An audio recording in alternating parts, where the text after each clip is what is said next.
मस्ती 4 की कहानी उन तीन दोस्तों की है जिनके लिए जिंदगी का सिर्फ एक ही रूल है। प्रॉब्लम हो या ना हो, मस्ती जरूर होनी चाहिए। पर इस बार गेम उल्टा पड़ने वाला है, क्योंकि जिस चीज से ये तीनों हमेशा बचते आए थे, वो मुसीबत इस बार उनकी तरफ दौड़ती हुई आ रही है। एक तरफ पति, दूसरी तरफ पत्नी, और बीच में एक ऐसी हंगामा भरी सिचुएशन जिसमें ना प्यार सेफ है, ना लॉयल्टी और ना ही इज्जत। इस बार मस्ती का लेवल सिर्फ डबल नहीं, रिवर्स मोड पर चालू होने वाला है, जहां ये तीनों सोचेंगे कि हम ही स्मार्ट हैं, पर असली गेम तो घरवालियां ही खेलने वाली हैं। तो तैयार हो जाइए एक ऐसी क्रेजी राइड के लिए जहां भाग दौड़ वाली मस्ती और शादी की बैंड बजाने वाली कॉमेडी सब कुछ मिलेगा। तो वीडियो को स्टार्ट करते हैं, लेकिन उससे पहले चैनल को सब्सक्राइब जरूर कर दीजिएगा ताकि आपको इसी तरह के लेटेस्ट और फ्रेश कंटेंट मिलते रहे। तो फिल्म की शुरुआत होती है इंग्लैंड से, जहां पर हमें अमर सक्सेना को दिखाया जाता है, जिन्हें अपनी पत्नी से बिल्कुल भी अटेंशन नहीं मिलता है। बदले में उन्हें अपनी पत्नी से शक मिलता है। वह अपने पति पर बहुत ज्यादा शक करती है। हालांकि इनकी शादी को काफी टाइम हो चुका है, लेकिन अमर जो है वह अपनी पत्नी ब्याह से अभी तक रोमांस नहीं कर पाया है और इसी के लिए वह तरसता रहता है। रही बात अमर के काम की, तो अमर जो है वो एक जू में काम करता है, जहां वो पक्षी, जानवर, इन सभी का मिलन कराने का काम करता है। लेकिन वहां भी अक्सर अमर जो है वो गड़बड़ करता रहता है, जिस वजह से हमेशा जा में कुछ ना कुछ प्रॉब्लम होती रहती है और जानवर जो है वह इधर उधर भागते रहते हैं। कई बार वो जानवर अमर के पीछे भी पड़े हैं, जिसके बाद अब मीत मेहता को दिखाया जाता है, जो कि कार शोरूम के मैनेजर हैं, और वो फिलहाल एक ऐसी कार का ऑक्शन कर रहे हैं जो कि पूरी तरह से टूट फूट चुकी है, और लोग पूछते भी हैं कि आखिरकार इस कार को कौन खरीदेगा। तमीत बताता है कि इस कार की एक विशेषता है, जब भी इसका एक्सीडेंट होता है ना तो हमेशा सिर्फ पत्नी ही मरती है, और इस तरह से अब तक 10 एक्सीडेंट हो चुके हैं और हर बार पत्नी ही मरी है। तब लोग इस कार की बहुत ही महंगी बोली लगाते हैं और यह कार जो है वह बहुत ही महंगी बिकती है। लेकिन मीत के साथ भी वही प्रॉब्लम है जो कि अमर के साथ है। उसे भी घर में पत्नी से बिल्कुल अटेंशन नहीं मिलती है। जब एक दिन शोरूम पर एक लड़की आई तो यहाँ मीत जो है वह उसके साथ फ्लर्टिंग करने लगा था। उस लड़की का नाम रोजमेरी था, और जब वह मीत के नजदीक आती है तो यहाँ मीत का टेम्परेचर बढ़ने लगा था। लेकिन मीत को नहीं मालूम है कि उसकी पत्नी आंचल के पास एक ऐप है जो कि मीत की बॉडी से लिंक है, और अब मीत की बॉडी में कुछ भी हरकतें होती हैं तो वहां उसकी पत्नी आंचल को सब कुछ पता चल जाता है। इसी वजह से मीत जो है वह किसी और लड़की के साथ कुछ भी नहीं कर पाता है। जिसके बाद हमें दिखाए जाते हैं प्रेम चावला को, जो कि एक डॉक्टर है, लेकिन सिर्फ नाम के, क्योंकि इनके पास अक्सर ऐसे उल्टे सीधे पेशेंट आते रहते हैं जो कि प्रेम का हमेशा दिमाग ही खाते हैं, जिस वजह से प्रेम का दिमाग बिल्कुल भी नहीं लगता है। जब उसका दिमाग खराब हो जाता है तो वह घर चला जाता है। घर जाकर वह सोचता है कि वह अपनी पत्नी गीता के साथ थोड़ा टाइम बिताएगा, रोमांस करेगा तो उसका दिमाग अपने आप ठीक हो जाएगा। लेकिन वहां पहुंचकर प्रेम को मालूम चलता है कि आज उसकी पत्नी जो है वह ईद मना रही है, और यहाँ हमें मालूम चलता है कि गीता जो है वो हर एक रिलीजन के त्योहार को मनाती है, जिस वजह से प्रेम हमेशा परेशान रहता है। और यहाँ भी प्रेम की सेम प्रॉब्लम है अपने दोस्तों की तरह। उसे भी पत्नी से बिल्कुल भी अटेंशन नहीं मिलती है। मालूम चलता है कि यह तीनों दोस्त जो है वह आस पड़ोस में ही रहते हैं और तीनों की सेम प्रॉब्लम है। लेकिन फिर भी वो किसी और लड़की पर फिलहाल तो चक्कर नहीं चला रहे हैं, क्योंकि वह अपनी पत्नियों को धोखा नहीं देना चाहते हैं। अब एक दिन अमर जो है वह पूरे जोश में अपने घर जाता है। बिस्तर पर कोई सोया हुआ था तो वह उससे लिपट कर सो जाता है। अमर को ऐसा लगा था कि शायद वह उसकी पत्नी ब्याह होगी, लेकिन मालूम चला कि यह दरअसल में एक भिखारी था जो कि सो रहा था। यहीं पर एक और बंदा भी था जो कि यहाँ पर अमर को चोर समझकर उसे बुरी तरह से पीटने लगते हैं। जब अमर दौड़ता हुआ बाहर आया तो मालूम चला कि ब्याह ने इन्हें खुद घर लेकर आई थी, क्योंकि वह दोनों भिखारी थे और ब्याह को भिखारियों पर बहुत दया आती है। अब इन तीनों की पत्नी बताती है कि कल सभी लोग रेडी रहना, क्योंकि कल वह लोग कामराज और मेनका की एनिवर्सरी पार्टी में जाएंगे। जब वह वहां पहुंचे तो यहां हमने देखा कि कामराज जो है वह अपनी पत्नी मेनका से बहुत ज्यादा प्यार करता है। ये देखकर यहाँ पर अमर, प्रेम और मीत पूरी तरह से हैरान था कि आखिरकार इतने साल के बाद भी कोई आदमी अपनी पत्नी से इतना ज्यादा प्यार कैसे कर सकता है। यहाँ हमें कामराज के बारे में कुछ और बातें मालूम चलती हैं। आज क्योंकि मेनका और कामराज की एनिवर्सरी है, इसलिए कामराज जो है वह अपनी छाती पर मेनका का टैटू बनवाता है और वह हर एनिवर्सरी पर ब्लड भी डोनेट करता है। ये देखकर यहाँ पर इन तीनों की पत्नी जो है वह बहुत हैरान थी और वह सोच रही थी कि काश हमारे पति भी इस तरह होते। लेकिन इन तीनों दोस्तों को शुरुआत से ही कामराज पर डाउट है कि आज के युग में ऐसे पति नहीं होते हैं।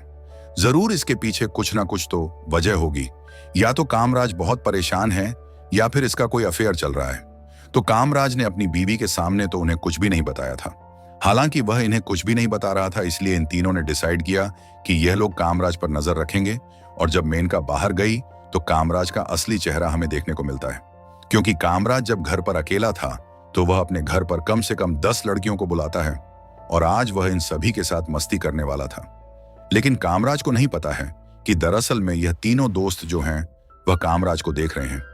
वो कामराज के पास आते हैं और उससे कहते हैं कि हमारी बीवियों के सामने तो तू महात्मा बन रहा था, लेकिन तू खुद की ही बीवी को धोखा दे रहा है। वो लोग ज्यादा देर ना करते हुए मेनका को तुरंत यहाँ पर बुला लेते हैं। लेकिन मेनका यहाँ पर कामराज को नहीं चिल्लाती है, बल्कि इन तीनों दोस्तों को बुरी तरह से चिल्लाती है और कहती है कि मैंने ही इनसे ये सब कुछ करने के लिए कहा था, क्योंकि फिलहाल कामराज का लव वीजा चल रहा है, इसलिए इन 7 दिनों में वह कुछ भी कर सकता है। मैं इसे नहीं रोकूंगी ना टोकूंगी और फिर 1 साल तक यह किसी भी लड़की के ऊपर आंख उठा के भी नहीं देखेगा। तब कामराज लव वीजा के बारे में इन तीनों को बताता है कि हर साल मुझे 7 दिन का लव वीजा मिलता है, जो कि मेरी पत्नी मेनका देती है।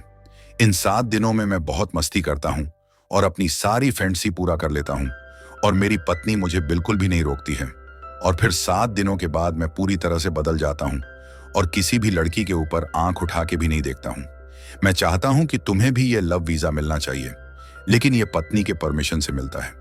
तो ये तीनों भी डिसाइड करते हैं कि कहीं ना कहीं हमारी जिंदगी में भी थोड़ा सा रोमांस आना चाहिए, थोड़ी सी मस्ती आनी चाहिए, क्योंकि हमारी जिंदगी तो वैसे भी बर्बाद हो ही रही है।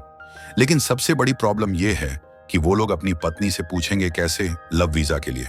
हालांकि उनकी पत्नी नहीं मानने वाली थी, लेकिन पूछने में क्या आ जाता है, इसलिए तीनों ही अपनी अपनी पत्नी के पास पहुंच जाते हैं और लव वीजा की डिमांड करते हैं। जब इन लोगों ने लव वीजा के बारे में अपनी अपनी पत्नियों को बताया तो इनकी पत्नी बहुत गुस्सा होती है और इन तीनों को बहुत ही बुरी तरह से मारपीट कर भगा देती है। अब एक दिन आंचल, विंध्या और गीता जो है वह साथ में बैठे हुए थे और वह लव वीजा के बारे में बात कर रहे थे कि आजकल के पति कितने बाहियात हो गए हैं कि अपनी ही पत्नी से लव वीजा की डिमांड कर रहे हैं। हम तो उन्हें लव वीजा की परमिशन कभी भी नहीं देने वाले हैं। ये बात यहाँ पर मेनका सुन लेती है और वह तुरंत इन तीनों के पास आती है और वो उन्हें लव वीजा के फायदे बताती है। वो कहती है कि आप लोगों के पति जो है वह हमेशा किसी ना किसी लड़की पर ट्राई करते हैं, लेकिन आप लोगों की वजह से वह चूक जाते हैं। लेकिन जब तुम उन्हें लव वीजा दोगी तो वह 1 हफ्ते तक बहुत मस्ती करेंगे और फिर साल भर वह तुम्हारे कंट्रोल में रहेंगे। इसलिए तुम्हें अपने अपने पति को लव वीजा देना चाहिए। ये बात बोलते ही तीनों ही सोचने लगती हैं कि आखिरकार पति को लव वीजा देना चाहिए या फिर नहीं। और फिर बाद में ये लोग डिसाइड करते हैं कि ये लोग अपने अपने पति को लव वीजा देंगे। फिर ये लोग अपने अपने पति के पास जाती हैं और लव वीजा दे देती हैं। तो अब 7 दिनों के लिए ये तीनों पूरी तरह से आजाद थे और अब किसी भी लड़की के साथ मस्ती कर सकते थे और किसी के साथ भी एंजॉय कर सकते थे। लव वीजा मिलते ही ये तीनों बहुत ज्यादा खुश हो जाते हैं। इन्हें ऐसा लगता है कि सारी जिंदगी खुशी जो है वह यह लोग 1 हफ्ते में ही जी लेंगे। लव वीजा जब स्टार्ट हुआ तो इन्हें पता नहीं है कि लड़की आखिरकार पटानी कैसे है। इसी तरह से 2-3 दिन बीत जाते हैं और कोई भी लड़की नहीं पट पाती है और अब इसी तरह से धीरे धीरे करके 6 दिन बीत चुके थे और अभी तक इनसे कोई भी लड़की नहीं पटी थी।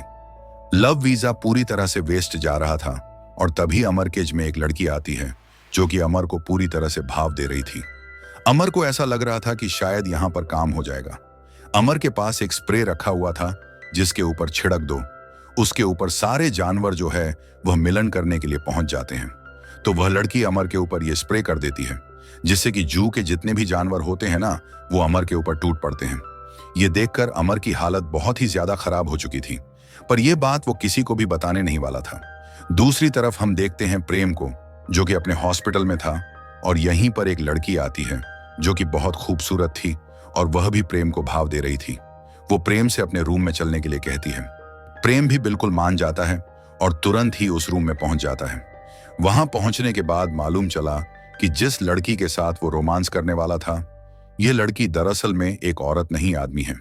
ये देखकर वह पूरी तरह से हैरान था और फिर प्रेम उससे भागने की काफी कोशिश करता है, लेकिन वो तो प्रेम के पीछे ही पड़ चुका था, जिससे कि प्रेम की हालत बहुत ही पतली हो चुकी थी। हालांकि वह वहां से भागने में कामयाब हो चुका था। अब बारी आती है मीत की, और मीत का भी आज लव वीजा का आखिरी दिन है। और आखिरी दिन मीत को रोजमरी से मुलाकात हो जाती है। वो उसे कमरे में इनवाइट करती है और फिर खुशी खुशी मीत भी कमरे में चला जाता है। लेकिन वहां पहुंचने के बाद मीत को बिल्कुल भी एहसास नहीं था कि यहां पर रोजमेरी नहीं रहने वाली है, क्योंकि यहां एक बूढ़ी औरत आती है जिसके पास दांत भी नहीं थे, और वो यहां मीत के साथ रोमांस करने की पूरी कोशिश करती है। जब मीत को मालूम चला कि यह तो एक बूढ़ी औरत है, तो वह यहां से भाग निकला। तो इस तरह से अमर, प्रेम और मीत का लव वीजा जो है वह पूरी तरह से वेस्ट हो चुका था। लेकिन यह बात तीनों ने एक दूसरे को नहीं बताई थी। उन तीनों ने एक दूसरे से यही बताया कि उन्होंने लव वीजा में बहुत ज्यादा एंजॉय किया, और उन्होंने ये बात मेनका और कामराज को भी बताई, और तो और अपनी पत्नियों को भी, कि उन्होंने लव वीजा में बहुत एंजॉय किया। तो अब 7 दिनों के बाद उनकी बीबियां उनके पास आती हैं और उन्हें एक सरप्राइज देती हैं। उनकी पत्नियां कहती हैं कि 7 दिन तुमने बहुत एंजॉय किया है लव वीजा में, तो अब 7 दिन हम एंजॉय करने वाले हैं, क्योंकि कामराज को सिर्फ उसकी पत्नी मेनका ही लव वीजा नहीं देती है, बल्कि कामराज भी मेनका को 7 दिन का लव वीजा देता है। तो इस तरह से अब हमें भी 7 दिन का लव वीजा चाहिए है, और वह भी 7 दिनों तक खूब एंजॉय करेंगे जैसे कि तुम लोगों ने किया। और यह सुनकर तीनों की आंखें फटी की फटी रह जाती हैं, क्योंकि इन्हें यह बात नहीं मालूम है कि इन्होंने इन 7 दिनों में कोई एंजॉयमेंट नहीं किया है, बल्कि इनकी अच्छी खासी हालत खराब रही है। ना चाहते हुए भी अब इन तीनों को अपनी पत्नियों को लव वीजा देना ही पड़ता है, और इनकी पत्नियां अब एंजॉयमेंट के लिए निकल पड़ती हैं। लेकिन इस तरह से यह पति हार थोड़ी ना मानने वाले थे। ये अपनी पत्नियों को किसी और के साथ एंजॉयमेंट, मस्ती, रोमांस नहीं करने देने वाले थे। इसलिए यह लोग भेज बदल बदल कर अपनी पत्नियों के आसपास पहुंच जाते हैं, ताकि यह किसी भी बंदे को इनकी पत्नियों के नजदीक ना आने दें और इन्हें प्रोटेक्ट कर सके। और फिर तभी पावलो नाम के बंदे की एंट्री होती है, जो कि एक गैंगस्टर है और फुल बिहारी वाले मोड़ पर रहता है। वह बहुत ही खतरनाक है और उसका एक बहुत बड़ा बंगला भी है, बहुत सारी गाड़ियां हैं और बहुत सारे बॉडीगार्ड भी। उसकी मुलाकात होती है आंचल से। दोनों ही पहली नजर में ही एक दूसरे के नजदीक आ जाते हैं। कहीं ना कहीं दोनों की वाइब्स मैच हो जाती है और वह दोनों साथ में रहने लगे थे। जिसके बाद हमें विराज को दिखाया जाता है, जो कि गीता के साथ सेट हो जाता है, और विंध्या भी सेठ जी नाम के एक बहुत ही हैंडसम बंदे के साथ रहने लगती है। तो इस तरह से यह तीनों ही इनके साथ मस्ती करने वाली थी। लेकिन यह तीनों पति जो है वह इन्हें किसी तरह से इनसे प्रोटेक्ट कर रहे थे और किसी भी बहाने से इन्हें दूर भेज रहे थे। लेकिन पावलो, विराज और सेठ जी इन तीनों लड़कियों का पीछा नहीं छोड़ रहे थे। वो तो बस किसी भी तरह से इन तीनों के साथ रोमांस करना चाहते हैं। तो अब इसी तरह से इन तीनों पति ने अपनी पत्नियों के 5 दिन तो वेस्ट कर दिए थे, और अब 6वें दिन रात को शिप पर एक बहुत बड़ी पार्टी थी, जहां पर ये लोग रोमांस करने वाले थे। जब ये लोग रास्ते से जा रहे थे तो ये लोग विराज की कार के सामने आ जाते हैं, जहां प्रेम जो है वह प्रेग्नेंट औरत के भेष में था, और ये इनसे मदद लेते हैं। तब इन्हें ना चाहते हुए भी मदद करनी पड़ती है, क्योंकि ब्याह जो है वह सबकी मदद करती है। ये लोग हॉस्पिटल जाते हैं और वहां ये ड्रामा करने लगते हैं ताकि शिफ्ट का टाइम हो जाए और वह यहां से चली जाए, ताकि ये लोग रोमांस ना कर पाए। ड्रामे में ये काफी अच्छे थे और काफी अच्छा भी कर रहे थे, और आखिरकार इन्होंने एक बच्चे को भी लेकर आए और बताया कि इस बच्चे ने जन्म लिया है। तो अब 6 दिन तो इसी तरह से वेस्ट कर दिए थे। अब था 7वां दिन, और 7वें दिन में ये लोग बहुत ही ज्यादा प्लानिंग में थे। पावलो, विराज और सेठ जी ने पूरी तैयारी कर रखी थी। ये तीनों ही पार्टी के बाद इन तीनों पत्नियों के साथ रोमांस करने वाले थे। लेकिन यह बात इन तीनों पति को भी मालूम चल जाती है, इसलिए यह भी फुल प्लानिंग में थे अपनी पत्नियों को बचाने के लिए। इसलिए यहां पर अमर ने एक बहुत ही अच्छा प्लान बनाया, क्योंकि उसके पास एंटी वायग्रा की गोली थी। जब उसे कोई खा लेता है तो वह 24 घंटे तक किसी भी औरत के साथ कुछ भी नहीं कर पाता है। और पार्टी में अमर ने वह गोली जो है वह एक ड्रिंक में मिलाकर इन तीनों को पिला दी थी, और जब उसे पिया तो अब यह कुछ भी करने के लायक नहीं बचे थे। तो इस तरह से यह दिन भी उनका बीतने वाला था, और उनकी पत्नियां पूरी तरह से सेफ हो जाती। जब उन्हें मालूम चला कि अब ये बंदे कोई भी काम के नहीं हैं, तो ये तीनों पति ही बहुत ज्यादा खुश हो जाते हैं, क्योंकि अब उनकी पत्नियां पूरी तरह से सेफ थीं। लेकिन तभी पावलो को मालूम चल जाता है कि अमर, प्रेम और मीत ने उनकी ड्रिंक में कुछ मिलाया था। इसी वजह से कुछ नहीं हो पा रहा है। अब ये लोग इनकी जान के पीछे पड़ जाते हैं। पावलो क्योंकि बहुत बड़ा गैंगस्टर है और उसके पास बहुत सारे बॉडीगार्ड भी हैं, इसीलिए अब वह अमर, प्रेम और मीत के पीछे पड़ चुके थे। अब ये तीनों भी अपनी जान बचाने के लिए पूरी कोशिश करते हैं। जब विराट इन्हें पकड़ने के लिए आता है तो उसे धक्का लगने की वजह से वह बेहोश हो जाता है। तब एक प्रेस से यह लोग उसकी जान बचाने की कोशिश करते हैं, लेकिन प्रेस दोनों को छाती पर लगाने की वजह से दोनों निप्पल जो है वह ब्रांच के इनके हाथ में आ जाते हैं और इसी बहाने ब्राज की सांसें भी वापस आ चुकी थी। लेकिन अब ये तीनों पकड़े जा चुके थे और अब इन तीनों को मौत की सजा मिलती है और इन तीनों को फांसी के फंदे पर लटका दिया जाता है। काफी कोशिश की खुद को बचाने की, लेकिन अब ये लोग नहीं बचने वाले थे क्योंकि पावलो बहुत खतरनाक है। वह तो इनकी जान लेकर ही रहेगा। जब ये लोग मरने वाले थे कि तभी यहाँ पर तीनों बीवियां आ जाती हैं। वो गोलियां चलाकर इन्हें फांसी के फंदे से आजाद कर देती हैं और अब यहाँ पर सारी चीजें रिवील होती हैं। पता चलता है कि यह सब कुछ दरअसल में इन तीनों पत्नियों का प्लान था। लव वीजा देना भी और अब तक उनकी लाइफ में जितनी भी लड़कियां आई थीं, वह सब कुछ इन पत्नियों का ही प्लान था। पावलो, सेठ जी और विराज भी इन्हीं लोगों के साथ मिले हुए हैं। पावलो तो दरअसल में आंचल का मुंह बोला भाई है और वह इंस्पेक्टर है और वह शुरुआत से ही इन लोगों की मदद कर रहा था। 7 दिन का लव वीजा मिला था, तब भी उनकी लाइफ में जितनी भी लड़कियां आई थीं, वह भी सारी प्लानिंग का हिस्सा थी और सब कुछ प्लानिंग के तहत ही हो रहा था। ये तीनों बीवियां कहती हैं कि हम चाहते तो तुम्हें माफ नहीं करते, लेकिन अपनी बीवियों को प्रोटेक्ट करने के लिए तुम भेष बदलकर यहां पर आ गए थे। इससे साबित होता है कि तुम हमसे बहुत ज्यादा प्यार करते हो। तो आज तुम तीनों पति को कसम खाना होगा कि आज के बाद तुम किसी भी लड़की की तरफ आंख उठाकर नहीं देखोगे। यह सुनकर तीनों पति जो है वह कसम खाते हैं कि आज के बाद वो किसी भी लड़की की तरफ आंख उठाकर नहीं देखेंगे। लेकिन हमें मालूम चलता है कि इनके पीछे जो है वह फिंगर क्रॉस थी, मतलब कि ये तो नजरें उठाकर भी देखेंगे और मस्ती भी करेंगे, क्योंकि अगर ये सब कुछ नहीं करेंगे तो मस्ती 5 कैसे आएगी भला। और इसी के साथ ये मूवी यहीं पर समाप्त हो जाती है। उम्मीद करता हूं दोस्तों आपको वीडियो पसंद आई होगी। वीडियो पसंद आई हो तो वीडियो को लाइक करके चैनल को सब्सक्राइब जरूर कीजिएगा, ताकि आपको इसी तरह के लेटेस्ट और फ्रेश कंटेंट मिलते रहे। मिलते हैं एक और कमाल की वीडियो के साथ। तब तक के लिए आप हमारे चैनल के साथ बने रहिए। धन्यवाद।